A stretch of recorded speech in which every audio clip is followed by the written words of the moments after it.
The Iberian pig makes this wonderful animal a major healthy meat product, which is also pleasing to the palate of those who are lucky enough to eat it. It is the king of the pasture and the head of this ecosystem, which is still exactly as it was 2,000 years ago. The pig makes the most of the resources found here, eating acorns, fresh grass, mushrooms, roots, eggs of the birds that nest in the ground, small reptiles which make this magnificent animal into an olive tree with legs, and whose meat is healthy for the heart, being rich in omega-3, 6 and 9. It is rather like a powerful antioxidant. It has a low salt content and contains iron, phosphorus, magnesium, potassium, sodium, calcium and vitamin B. An Iberian pig needs the equivalent of 5 football fields during the montanera, which is when it is free to roam and eats acorns rich in omega-3, 6 and 9. It will run free from October to February, when it will become an athletic animal whose main property is heart-healthy fat in its muscle, and when it reaches the weight of 160 kilograms, it will be slaughtered. The hams are covered with sea salt and left to cure for an amount of time dependent on weight, approximately 1 day per kilo.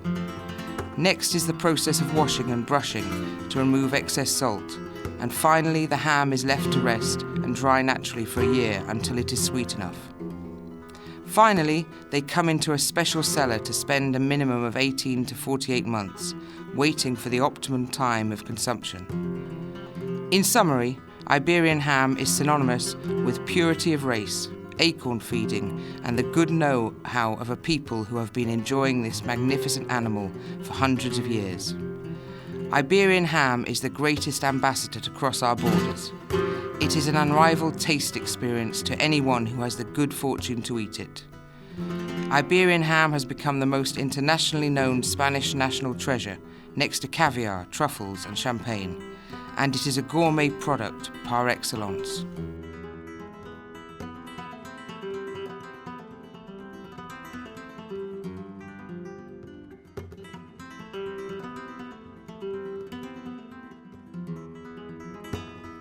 Hello, good afternoon. I am Manuel Pérez from Lleida. This video is dedicated to Mr. and Mrs. Cliff McClavett of Colorado.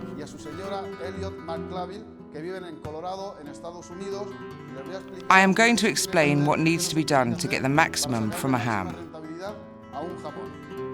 To begin with, let me explain what tools are needed to cut the ham.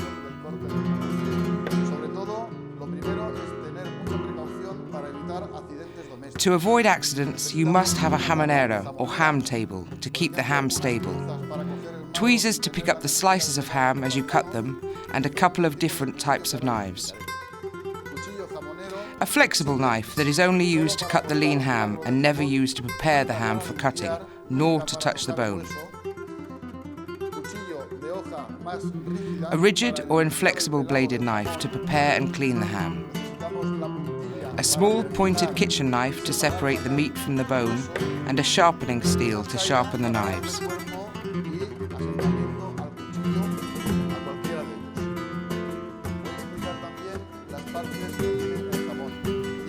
The ham has 4 different parts, both in taste, aroma, visualization and colour.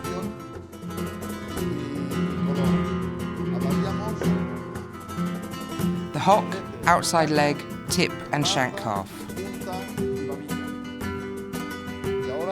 Now, let's clean the ham. Use the rigid bladed knife and make a 2 centimeters cut from the bone and cut obliquely down to the bone. Haremos una incisión tal que así y bajaremos en oblicuo hasta llegar al hueso. We start the ham on this side up because it is the part with the most fat, and the other side is the most cured, and with gravity the fat will move down to the more cured side.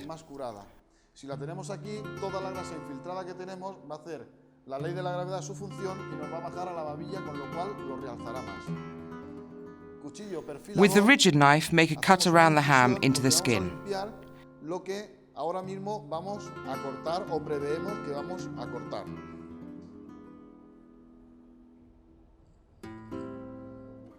Pues procedemos. Now we start taking off the yellow, bitter fat, starting at the top and working down and around to our scoring mark.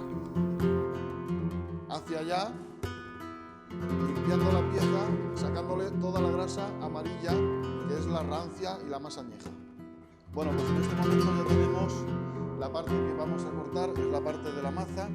Hemos hecho una incisión, le hemos quitado toda la corteza, toda la grasa más amarilla, que es la rancia, y vamos a proceder a su corte.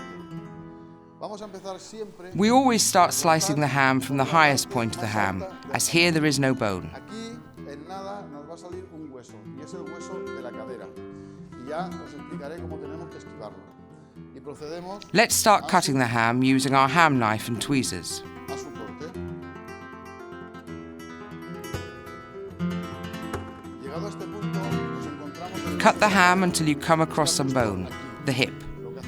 With a small pointed knife, cut down and around the bone, about 1/2 centimetre, separating the meat from the bone. Aproximadamente, y lo despegamos la carne del hueso, para que no tengamos que trabajar ni forzar el cuchillo a la hora de llegar al hueso. Bueno, pues llegado a este punto, To avoid accidents, keep the hand that you are not using to cut the ham away from the knife, never in line with the knife you are cutting with. Tiene que estar fuera del alcance del cuchillo. Yo normalmente la pongo porque voy cortando, si se escapara, tengo el hueso de la cadera que me pararía el cuchillo. Y si tengo que cortar la zona de aquí, lo lógico es poner la mano fuera de la línea del cuchillo, para evitar accidentes domésticos. Aquí hemos encontrado ya. As more bones appear, make incisions and separate the meat from the bone, as we did with the hip bone. Lados, para que no se vea una cosa desagradable, buscamos un sitio donde hacerle una pequeña incisión, tal que así. Y entonces lo que vamos a hacer es continuar el corte. We can continue slicing the ham until we reach our first cuts. Después, cuando hagamos el tercer corte, que ya lo explicaré cómo sacar este jamoncito que se nos va a quedar aquí a los laterales del hueso. Bueno, pues llegado a este punto ya hemos cortado parte de la caña. Now we have sliced the ham from the hock, outside leg and the point. We need to turn it over to get to the shank half. Es la zona de la babilla, que viene más o menos de la parte de la rótula hasta la parte del hueso de la cadera. La rótula la encontramos aquí. Now we are going to cut the ham from the kneecap to the hip bone. Make a cut at the point of the kneecap and one at the top of the hip bone. Y aquí nos venimos a marcar lo que sería el hueso de la cadera.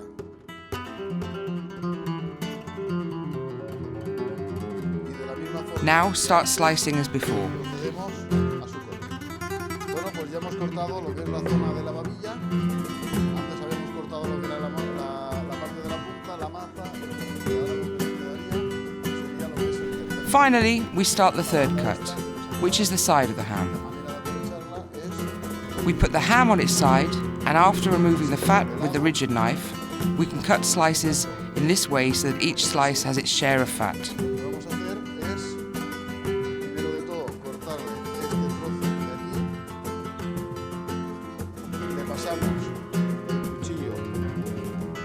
Parte de aquí, lo despegamos, le quitamos un poquito más de grasa y con el cuchillo jamonero lo que vamos a hacer es ir cortando tal que así.